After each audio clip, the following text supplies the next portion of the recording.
बच्चों, एक बार फिर मैं राजकुमार आपके लिए लेके आया हूँ गणित का नया कार्यपत्रक नंबर 96। ये पृष्ठीय क्षेत्रफल और आयतन की पुनरावृत्ति है। ठीक है, देखिए इसमें पहला क्वेश्चन, दो घनों जिनमें से प्रत्येक का आयतन 64 सेंटीमीटर क्यूब है के संलग्न फलकों को मिलाकर एक ठोस बनाया जाता है। इससे प्राप्त घनाभ का पृष्ठीय क्षेत्रफल ज्ञात कीजिए। देखिए यहाँ दिया हुआ है प्रत्येक घन का आयतन दिया हुआ है। ठीक है, कितना दिया है? 64 सेंटीमीटर क्यूब। इसका मतलब ये हो गया ए क्यूब। घन का आयतन मतलब ए क्यूब, यानी साइड का घन। तो ये क्या हो जाएगा? 64। ठीक है, अर्थात इसको हम सीखते हैं ए क्यूब बराबर है 4 का क्यूब। इसका मतलब ए जो यानी कि साइड जो आ गई कितनी आ गई? 4 सेंटीमीटर आ गई। ठीक है, अब जब आप देखिए जब दो घन को मिलाएंगे तो घनाभ बन जाएगा इस प्रकार से। देखिए ये 4 सेंटीमीटर है, इसकी साइड ये 4 सेंटीमीटर है, तो इसका मतलब लेंथ हो जाएगी इसकी 8 सेंटीमीटर की। ठीक है, इस घनाभ की लेंथ हो जाएगी 8 सेंटीमीटर, लेकिन यहाँ विड्थ और हाइट सेम रहेगी 4 सेंटीमीटर 4 सेंटीमीटर। ठीक है, तो इसका मतलब प्राप्त घनाभ लंबाई बराबर हो जाएगी 4 जमा 4 यानी कि 8 सेंटीमीटर। ठीक है, अब हमें निकालना है इसका घनाभ का पृष्ठीय क्षेत्रफल। तो निकाल दीजिए घनाभ का पृष्ठीय क्षेत्रफल। ये होता है, देखिए जब पृष्ठीय क्षेत्रफल बोला है तो हम इसे कुल पृष्ठीय क्षेत्रफल मानते हैं ऐसी केस में। तो ये होगा 2LB plus BH plus HL। ठीक है, तो सोल्व कर दिए। 2 ऐसा रखेंगे इंटू LB की L कितना है यहाँ पे?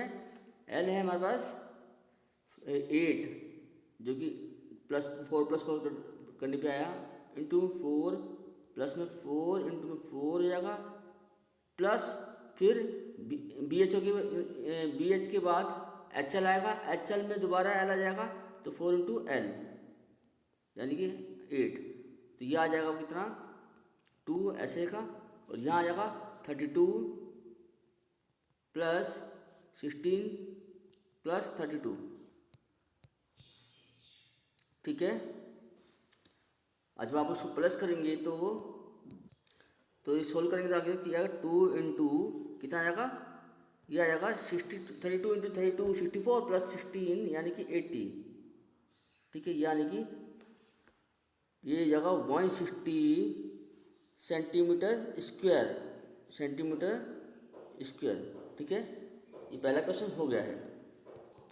क्वेश्चन नंबर 2, कोई तंबू एक बेलन के आकार का है जिस पर एक शंकु अध्यारोपित है। यदि बेलनाकार भाग की ऊंचाई और व्यास क्रमशः 2.1 मीटर और 4 मीटर है तथा शंकु की तिर्यक ऊंचाई 2.8 मीटर है, तो इस तंबू को बनाने में प्रयुक्त कैनवस का क्षेत्रफल ज्ञात कीजिए। साथ ही 500 रुपये प्रति मीटर स्क्वायर की दर से इसमें प्रयुक्त कैनवस की लागत ज्ञात कीजिए। ओके, यहाँ आगे भी दिया, ध्यान दीजिए कि तंबू के आधार को कैनवस से नहीं ढका जाता। देखिए फिगर इस प्रकार बनेगी। ये तंबू है, इसमें तंबू के बेलनाकार भाग की ऊंचाई दी है तुम्हें कितनी?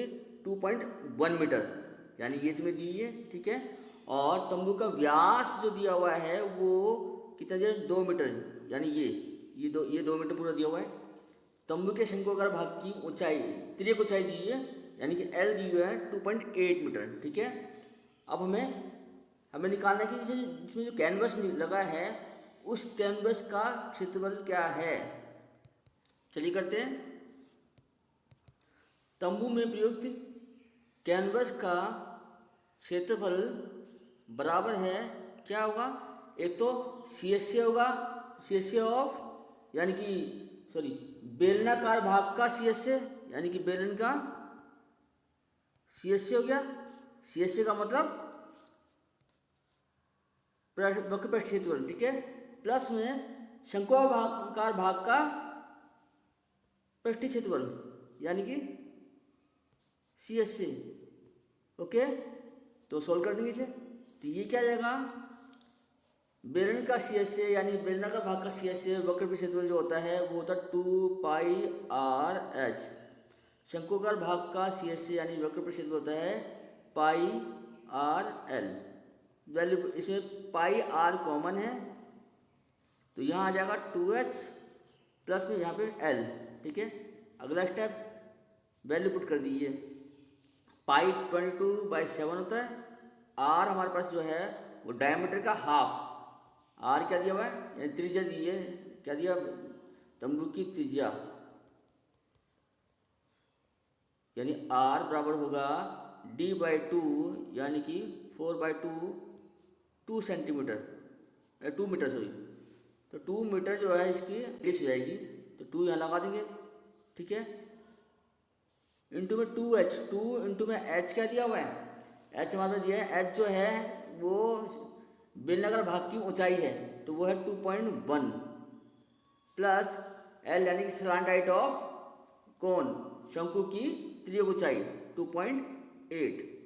ठीक है, तो ये आ जाएगा 44/7। ठीक है, और इंटू में ये आएगा 2 इंटू 2.1 क्या होता है 4.2 प्लस में 2.8, और उसके बाद ये 44/7। ठीक है, यहाँ 4.2 प्लस 2.8 इक्वल टू होगा 7। 7.0 7 एक की बात है, ये कैंसिल कर देंगे इसको, यानी कितना आएगा 44 मीटर स्क्वायर। ठीक है, अब हमें याद करना है कैनवस की लागत, तो लिख देंगे तंबू के कैनवस की लागत एट द रेट ₹500 पर मीटर स्क्वायर। यहाँ पे कैनवस की लागत दे रखी है, 1 मीटर स्क्वायर की लागत है 500 रुपये। तो इसका मतलब जो भी हमारी एरिया आया उसको हम लिखेंगे 500 रुपये से मल्टीप्लाई कर देंगे। ठीक है, मल्टीप्लाई कीजिए, तो जो 500 को 40 से मल्टीप्लाई करेंगे तो ये आएगा रुपीज़ में 22,000। तो यही इसका आंसर है। ओके, नौ प्रश्न संख्या 3। एक ठोस में ऊंचाई 120 सेंटीमीटर और त्रिज्या 60 सेंटीमीटर वाला एक शंकु सम्मिलित है, जो 60 सेंटीमीटर त्रिज्या वाले एक अर्धगोले पर आरोपित है।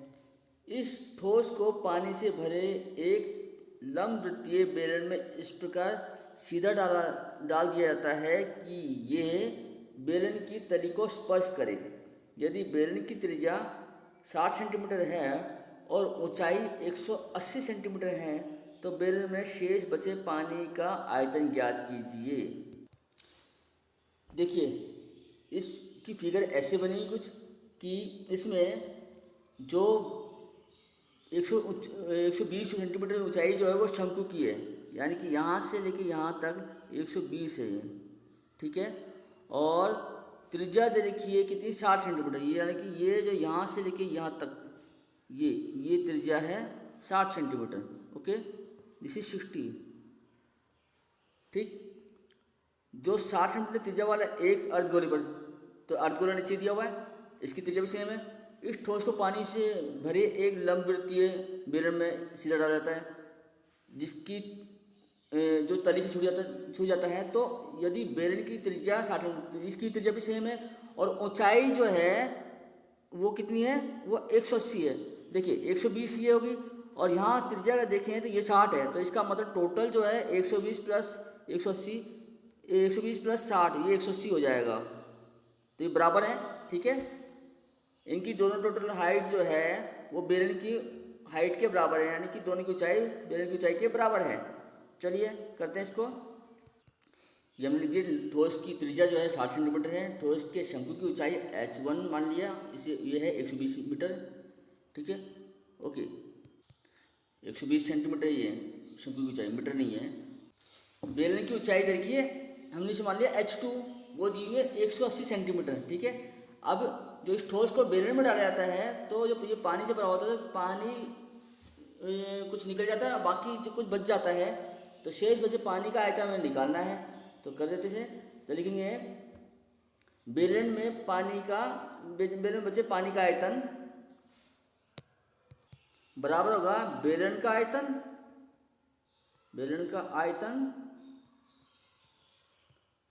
ठीक है, घटा करेंगे इन दोनों का आयतन, यानी कि शंकु का आयतन